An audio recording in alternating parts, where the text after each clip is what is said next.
예, 우리가 진사 나누겠습니다. 일주일 동안 수고하셨습니다. 예, 은혜 받고 돌아갑시다.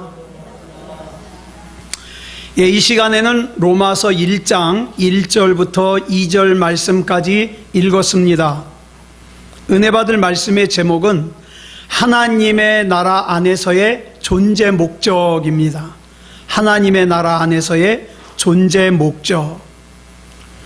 여러분, 이 세상에 사는 모든 것에는 다 존재하는 목적이 있습니다. 여기에 지금 예배를 녹음하는 녹음기가 있거든요. 이 녹음기가 존재하는 목적은 뭐겠습니까? 제가 설교하는 것을 녹음하는 거죠. 여기 있는 이 마이크의 존재 목적은 뭐겠어요?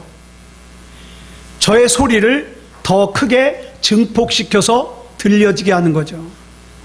그런데 만약에 이 녹음기가 아무리 건전지 새 걸로 갈아 껴도 녹음이 되지를 않는다면, 이 녹음기를 아무리 비싼 돈을 주고 샀다 하더라도, 또 이 녹음기가 기스 하나 없이 외관이 깨끗하다 하더라도 이 녹음기를 향해서 뭐라 그러겠습니까?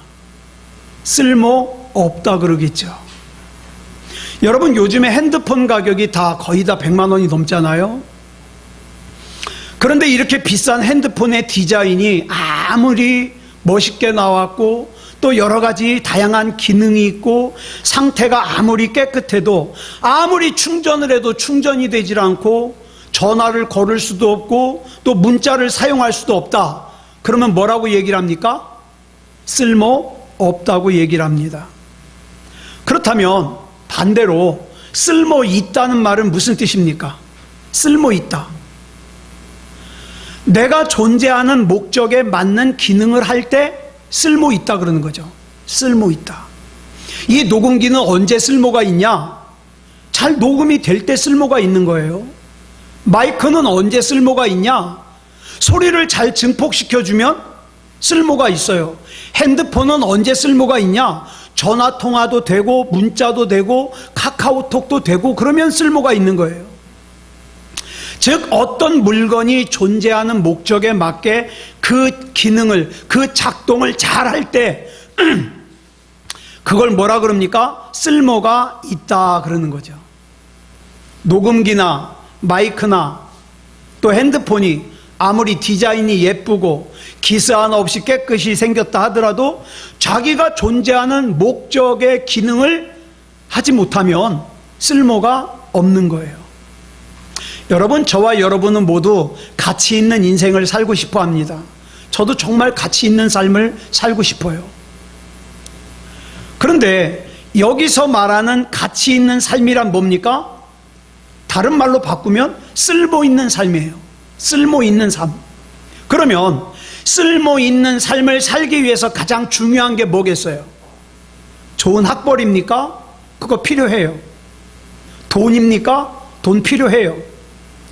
외모를 예쁘게 가꾸는 겁니까? 예, 외모 중요합니다. 폭넓은 인간관계입니까? 그것도 중요해요. 아주 다양하고 좋은 스펙을 쌓는 겁니까? 그것도 중요해요. 그런데 이런 것들이 다 중요하지만 이것들보다 더 중요한 게 있어요. 그게 뭐냐? 내가 왜 존재해야 되는지 존재 목적을 알고 그 존재의 목적에 맞게 사는 거예요. 내가 왜 존재해야 되는지 그 존재 목적을 발견하고 그 존재 목적대로 살 때 내 삶은 가치 있는 삶이에요. 쓸모 있는 삶이에요. 예를 들어서 이창원 목사가 월요일부터 토요일까지 택시 운전을 하러 다녀요. 아침부터 밤늦게까지 가서 택시 운전을 합니다. 아주 성실하게, 지각도 안 하고 성실하게 가서 택시 운전해요. 사람들에게 만나는 사람들마다 아주 친절하게 대해요. 옷을 단정하게 입어요. 그래서 제가 목사인 걸 모르는 사람들은 저를 친절한 아저씨라 그래요. 성실하다 그래요. 단정하다 그래요. 제가 요즘에 다니면서 참 기분 나쁜 게 있어요. 언젠가부터 저를 향한 호칭이 바뀌었어요. 저보고 아버님이래요. 난 자기 같은 아들, 딸 둔 적이 없는데 아버님이래요. 우리 승아 같은 애기들이 나와야 오빠라 그래? 그러면 오빠라고 불러주지. 아저씨도 기분 나쁜데 아버님이라고 그래, 아버님. 자, 근데 그렇게 나가서 막 사람들이 저보고 성실하다고 단정하다고 막 칭찬을 해요. 그러면 성실하니까, 단정하니까, 친절하니까 쓸모 있는 삶이죠? 맞아요? 아니요. 왜요?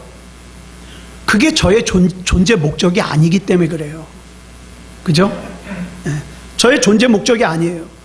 저의 존재 목적은 끝까지 이 새소망교회 강단을 지키며 여러분들에게 어떻게든지 하나님의 말씀을 여러분 마음속에 닿도록 잘 전달해서 여러분이 하나님과 조금이라도 더 가까워지게 만드는 거. 이게 제 존재 목적이거든요. 이거를 잘할 때 저는 뭐예요? 쓸모가 있어요. 그 외의 것은요, 제가 아무리 잘해도, 아무리 칭찬 들어도 저는 쓸모가 없는 게 되는 거예요. 이렇게 나의 존재 목적대로 살지 않으면 아무리 다른 사람들이 나에게 예쁘다고 칭찬을 해주고 멋있다고 칭찬을 해주고 대단하다고 칭찬을 해줘도 가치 없어요. 왜? 하나님께서 내게 맡겨주신 존재 목적대로 살질 않는 걸, 쓸모가 없는 걸. 그래서 그 결과 내가 쓸모없는 삶을 살잖아요. 내 존재 목적대로 살지 못하잖아요. 그러면 여러분은 부정하려고 그래도 이 마음 깊숙이 뭐가 생기느냐? 알 수 없는 허무감이 생겨요. 왜냐? 저와 여러분은 하나님을 믿거든요.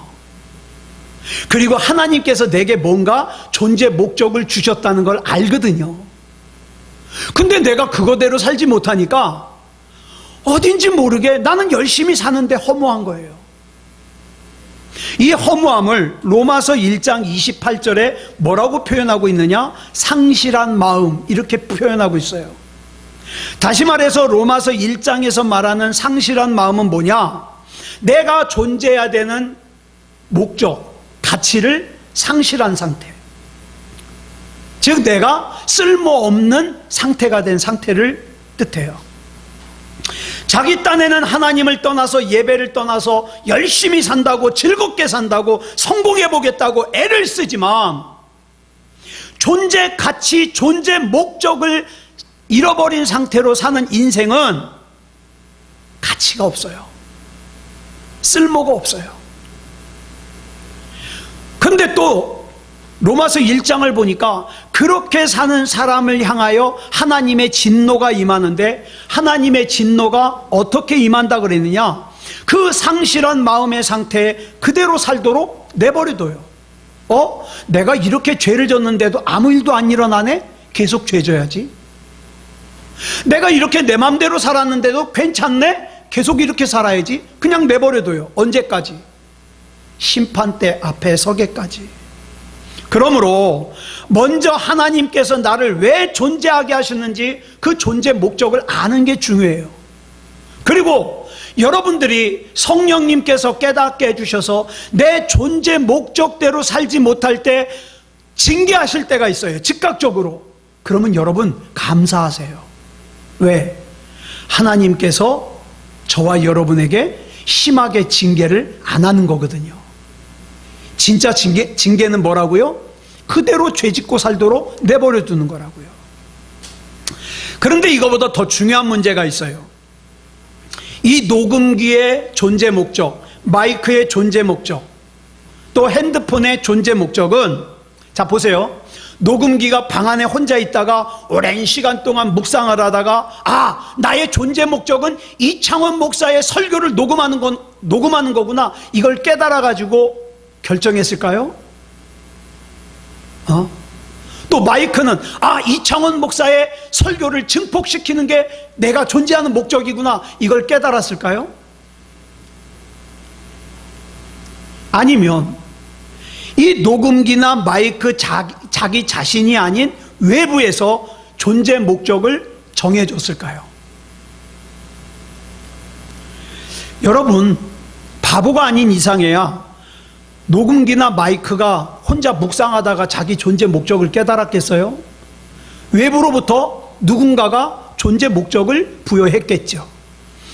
이 마이크 역시 혼자 오랜 묵상 가운데 내가 존재하는 목적은 설교를 갖다가 증폭시키는 거야, 이거 깨닫지 않았다고요. 그러면 누가 이 녹음기의 존재 목적을 정하고 이 마이크의 존재 목적을 정했을까요? 누가? 간단해요. 이 녹음기와 마이크를 만든 사람. 그렇죠? 여러분, 이 세상에 녹음기가요 다 똑같은 모양이 아니더라고요. 제가 지금 사용하고 있는 이 녹음기는 소니에서 만들었어요. 일본 소니. 예. 그러면 녹음기가 다 이렇게 생겼습니까? 아니요. 제가 찾아보니까 어떤 녹음기는 볼펜같이 생겼어요. 어떤 녹음기는 단추같이 생겼어요. 몰래 녹음해요. 또 어떤 녹음기는요, 멀리 있는 사람의 소리를 녹음하기 위해서 그 있잖아요, 위성 안테나 같은 걸 갖다가 탁 둘러가지고 소리를 갖다가 채집해요. 제 녹음기에는 노이즈 컷이라는 기능이 있어요. 그게 뭐냐면 주변에 잡음이 있어도 그 잡음을 갖다가 차단하고 제 목소리만 깨끗하게 녹음시켜주는 기능이에요. 그 제가 안 지 얼마 안 돼요. 사용은 오래 했는데 이 기능을 안 지 얼마 안 돼요. 그 외에도 이 녹음기에는 여러 가지 기능들이 있는데 저는 너무 복잡해서 그 기능들 다 사용 안 해요. 그런데 이 녹음기에는 어떤 기능이 있으며 왜 어떨 때 사용하는 것이며 그 기능을 왜 넣는지, 이 녹음기의 모양이 왜 이렇게 생겼는지, 왜 이렇게 만들었는지 지금 사용하고 있는 저보다 더 잘 아는 사람 있죠? 누구겠어요? 이 녹음기를 만든 사람. 예? 만든 사람. 우리 역시도 마찬가지예요. 우리는 모두 존재하는 목적이 있어요. 나는 왜 남자로 태어났을까? 나는 왜 목사가 됐지? 나는 왜 얼굴이 장동건처럼 생기지 않고 이렇게 생겼을까? 나는 왜 25년 전에 새소망교회 와가지고 지난 25년 동안 목회를 하고 있을까? 이 질문에 대하여 가장 정확하고 명확하고 분명하게 설명해 줄 수 있는 분은 누구예요? 저를 창조하신 하나님입니다. 우리 자신의 존재 목적은 내가 오래 묵상하고 내가 스스로 깨달은 게 아니에요. 내가 어떤 삶을 살아야 하는지도 내가 결정하는 게 아니에요. 내가 왜 이 일을 위해서, 내가 이 목회 사역을 위해서 다른 나에게 이익되는 것들을 내가 포기해야 되는지, 그것도 내가 잘 설명할 수 없어요. 왜? 나를 만드신 하나님만이 설명이 가능해요. 그러니까 내가 내 욕심대로 내가 존재해야 되는 목적을 갖다가 내 맘대로 정해놓고, 하나님, 내가 이 세상을 사는 목적은 이겁니다, 이렇게 되게 해 주시옵소서, 이건 뭐가 바뀐 거예요. 창조주 하나님께서는 나를 설교를 녹음하는 녹음기로 창조하셨는데 나는 그렇게 사는 것은 시시하다고, 토르의 망치가 되게 해달라고 이렇게 조르면 되겠습니까? 창조주이신 하나님께서는 나를 마이크로 창조하셨는데, 하나님, 그건 너무 촌스러워요, 나 전기자동차로 바꿔주세요, 이렇게 조르면 되겠냐고요. 진짜 중요한 것은 내가 되고 싶은 내가 아니라 하나님께서 나를 왜 만드셨는가, 하나님께서 나를 창조하신 목적을 바로 아는 거예요. 우리 자녀들도 마찬가지예요. 자녀들이요, 우리 자녀가 왜 존재해야 되는지 아빠 엄마보다 더 정확하게 자세하게 아는 분이 누굴까요? 하나님이에요. 근데 저도 그런 함정에 너무 많이 빠져요. 내 자식 내 생각대로 키우고 싶어. 너는 내 꼭두가시가 돼가지고 내가 이리 가라면 이리 가고 저리 가라면 저리 가야 돼. 근데 내 생각대로 안 움직이잖아요? 그러면 화가 나요. 화가 나요. 아이가 나이를 한 살 한 살 먹을수록 더 그래요. 왜? 자기 생각이 더 강해지거든요.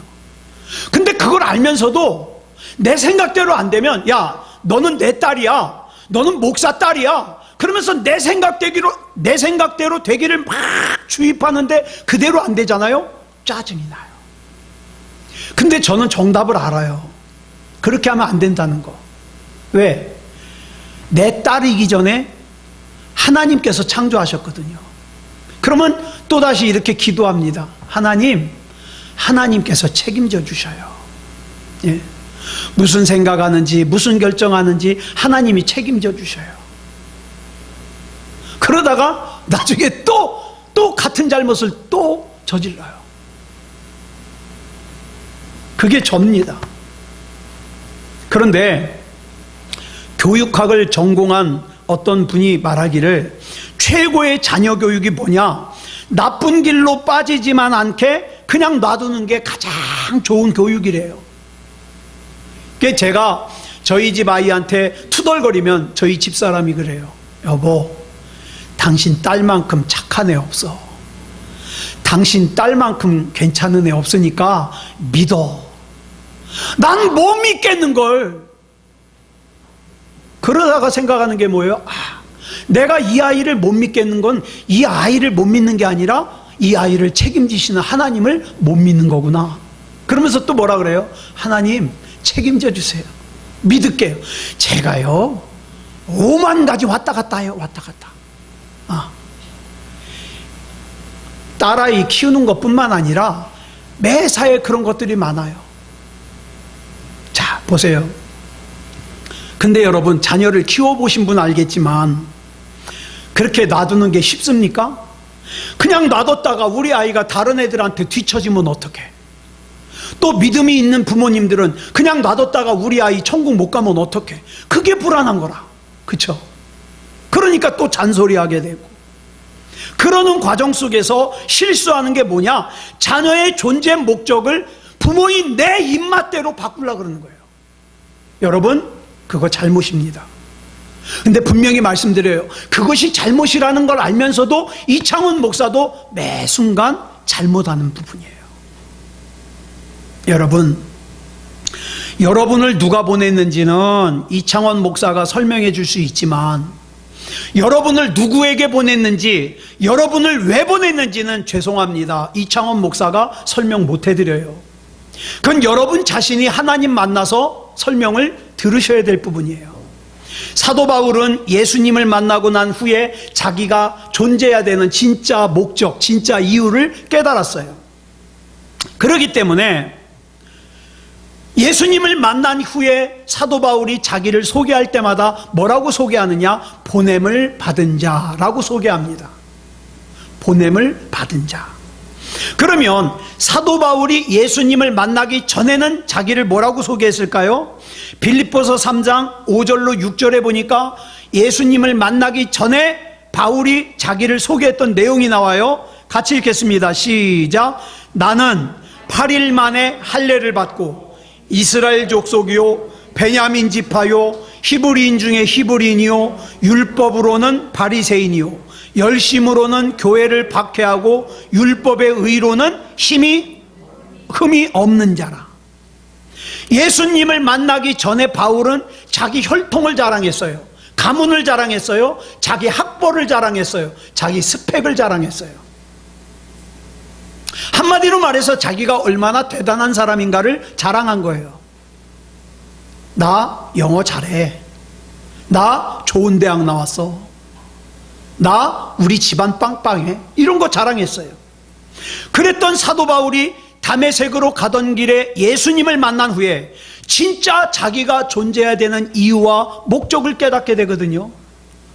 그 순간 이제까지 자기가 그렇게 자랑스러워했던 혈통과 가문과 학벌과 스펙이 아무것도 아니라는 것을 깨달은 거예요. 그래서 그 뒤에 이어지는 7절로 9절을 보면 예수님 만나기 이전에 자신이 그렇게도 자랑스러워했던 자기의 소개에 대해서 이렇게 고쳐집니다. 같이 읽겠습니다. 시작. 그러나 무엇이든지 내게 유익하던 것을 내가 그리스도를 위하여 다 해로 여길 뿐더러 또한 모든 것을 해로 여김은 내 주 그리스도 예수를 아는 지식이 가장 고상하기 때문이라. 내가 그를 위하여 모든 것을 잃어버리고 배설물로 여김은 그리스도를 얻고 그 안에서 발견되려 함이니. 예수님을 만나기 전에는 그렇게 자기가 대단하다고 생각했던 혈통, 가문, 학벌, 스펙이 예수님을 만나고 나니까 그 자랑거리들이 뭘로 바뀌었어요? 배설물로 여겨졌어요. 그 다음에 진짜 중요한 게 뭐라고요? 내가 그리스도를 얻고 그 안에서 예수 그리스도께 내가 발견되어지고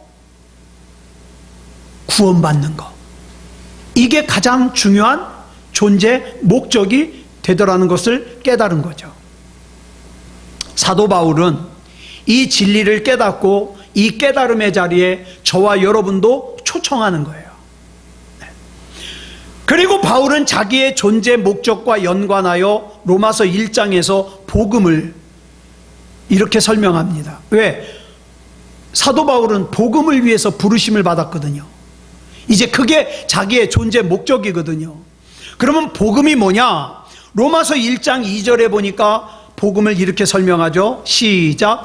이 복음은 하나님이 선지자들을 통하여 그의 아들에 관하여 성경에 미리 약속하신 것이라. 여러분, 교회에서 신앙생활하면서 복음이라는 단어 굉장히 많이 사용하죠. 그러면 이 복음이 도대체 뭐냐?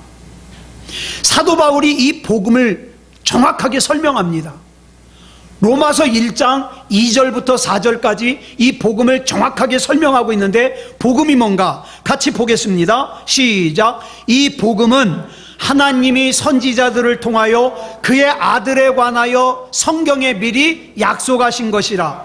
그의 아들에 관하여 말하면 육신으로는 다윗의 혈통에서 나셨고 성결의 영으로는 죽은 자들 가운데서 부활하사 능력으로 하나님의 아들로 선포되셨으니 곧 우리 주 예수 그리스도시니라. 아멘. 그런데 여러분 책을 읽다 보면 가끔 중간에 괄호 쳐져 있는 내용들이 있어요. 이 괄호가 쳐져 있는 내용은 뭡니까? 삽입구예요. 이 삽입구는요, 빼도 말이 되는 거예요.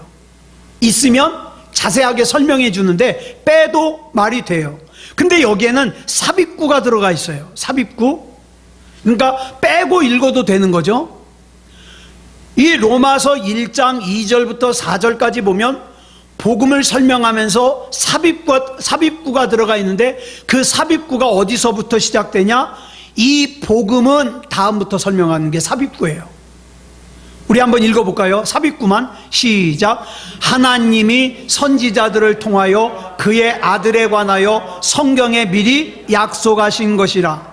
그의 아들에 관하여 말하면 육신으로는 다윗의 혈통에서 나셨고 성결의 영으로는 죽은 자들 가운데서 부활하사 능력으로 하나님의 아들로 선포되셨으니, 여기까지가 삽입구예요. 그러면 이 삽입구를 빼고 읽어보면 이렇게 되겠죠. 이 복음은, 그 다음에 중간에 삽입구를 빼면 뭡니까? 한번 같이 읽어볼까요? 시작. 이 복음은 곧 우리 주 예수 그리스도시니라. 삽입구를 빼면. 그렇습니다. 복음이 뭐라고요? 우리 주 예수 그리스도예요. 그러므로 교회에서 여러분들에게 가르쳐 드리는 것은 어떻게 하면 여러분들이 돈을 많이 벌어서 부자가 될 수 있는가? 아니요. 어떻게 하면 좋은 대학을 나와서 잘 사는가? 아니요. 그거 못 가르쳐 드려요. 어떻게 하면 좋은 배우자를 만나서 잘 살 수 있을까? 그것도 못 가르쳐 드려요. 어떻게 하면 교회가 커질 수 있을까? 그것도 전 몰라요. 그걸 알면 아직까지 이루고 있겠어요? 근데 한 가지는 가르쳐 드릴 수 있어요. 그게 뭐냐? 복음. 복음이 뭐라 그랬어요?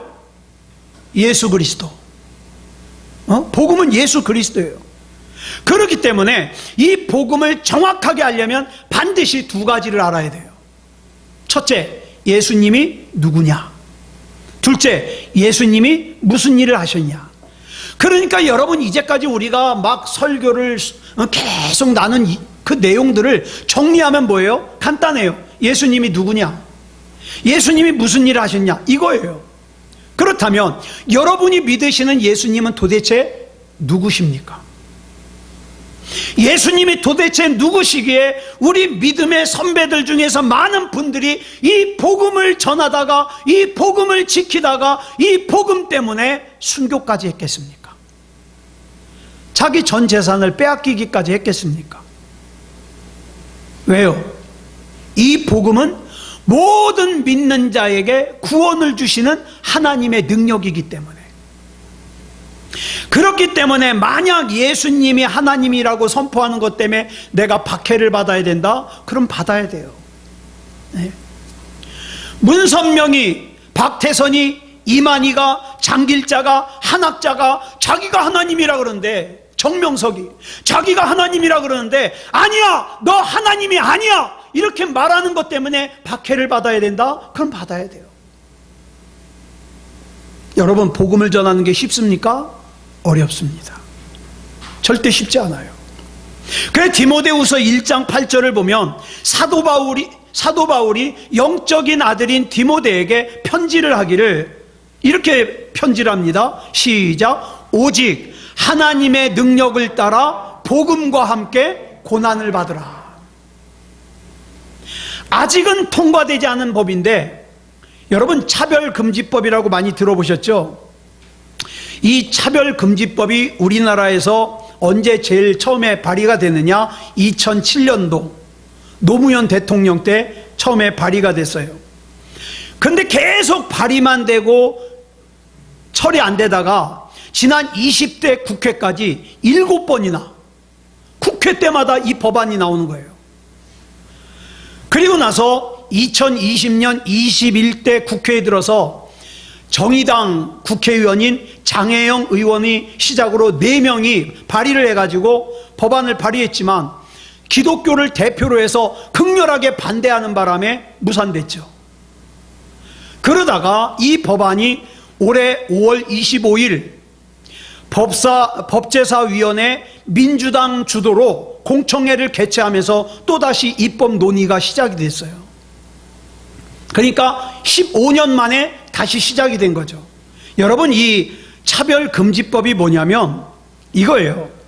성별, 신체적인 장애, 질병, 외모, 나이, 출신 국가, 출신 민족, 인종, 피부색, 언어, 출신 지역, 혼인 여부, 임신 또는 출산, 가족 형태 및 가족 상황, 종교, 사상 또는 정치적 의견, 범죄 전력, 보호 처분, 학력, 사회적 신분 등의 이유로 정치적, 경제적, 사회적, 문화적, 생활의 모든 영역에서 합리적인 이유 없이 차별받는 것을 금지하는 법이에요.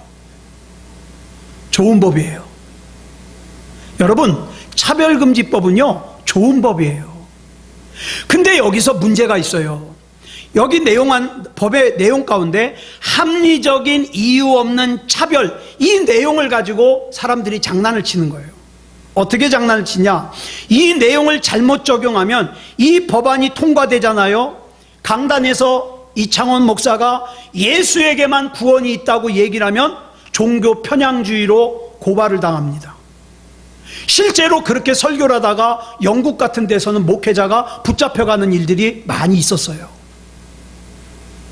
강단에서 동성애를 죄라고 설교하면 성소수자들을 차별했다고 해서 고발당합니다. 신천지나 통일교, 하나님의 교회단, 이런 그 이단들 있잖아요. 이 이단들을 이단이라고 설교를 하면 종교를 차별했다고 고발을 당합니다. 그래서 이 법안이 통과되면 안 된다는 거예요. 그 외에는 참 좋아요. 차별하지 않는 거. 여러분, 박해를 받더라도 동성애는 죄입니다. 예수님만이 구원이라고 선포해야 됩니다. 다시 질문합니다. 예수님이 누구십니까? 아유, 목사님은 내가 교회 다닌 지 얼마나 오래됐는데 그런 걸 물어보냐고. 아니요, 가장 중요한 문제예요. 우리 신앙생활에 있어서 가장 중요한 질문이에요. 왜냐하면 복음은 예수 그리스도이기 때문에. 그러므로 예수님이 누구신지, 예수님께서 우리를 위해서 뭘 하셨는지 반드시 기억해야 돼요. 그저께 금요일 예배 때 우리가 사도행전 10장을 나누면서 사도 바울이 이방인인 고넬료 일행에게 복음을 전하는데, 이 복음을 뭐라 그랬어요? 화평의 복음이라 그랬어요. 그러면서 이 화평의 복음을 설명하면서 베드로가 뭐라고 설명을 하냐? 복음은 예수님인데 예수님을 두 가지로 설명을 해요. 첫째, 하나님께서 예수님을 인간을 심판할 재판장으로 삼으셨다. 예수님은 재판장이에요. 여러분, 저와 여러분은 예수님께 재판받아야 돼요. 천국 갈지 지옥 갈지. 자, 그 다음에 둘째로는 예수님을 믿는 사람은 누구든지 죄사함을 받는다. 예수님은 구원자예요. 그래서 두 가지로 설명했다고 그랬어요. 예수님은 재판장인 동시에 구원자다. 자, 이게 예수 그리스도거든요. 복음은 예수 그리스도예요. 그러니까 저와 여러분이 지금 신앙생활을 어떻게 하느냐에 따라서 나중에 코끝에서 호흡이 멈췄을 때 예수님을 재판장으로 만날 것이냐, 구원자로 만날 것이냐 결정이 됩니다. 저는요, 저와 여러분 가운데 한 사람도 빠짐없이 예수님을 구원자로 만나기 위해서 이 복음을 전하는 거예요. 여러분, 예루살렘에 성지순례를 다녀온 분들이 말하는데, 거기 가보면 길거리에서 기름을 파는 사람들이 많대요. 기름.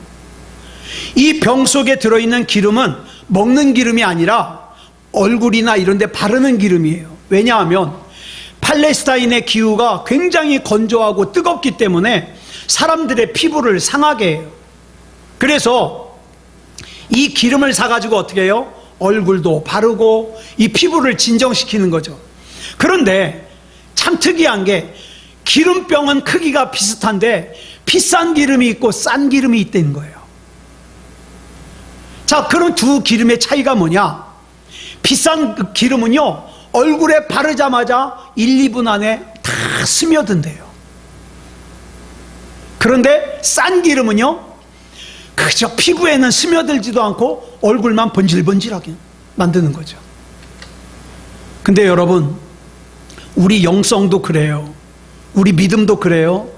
하나님의 복음이, 하나님의 말씀이, 하나님의 은혜가 내 일상적인 삶으로 스며들기는커녕, 네? 그저 겉만 번지르르 해가지고 내가 얼마나 대단한 그리스도인인데 이것만 자랑한다면 이거는 싼 영성이에요.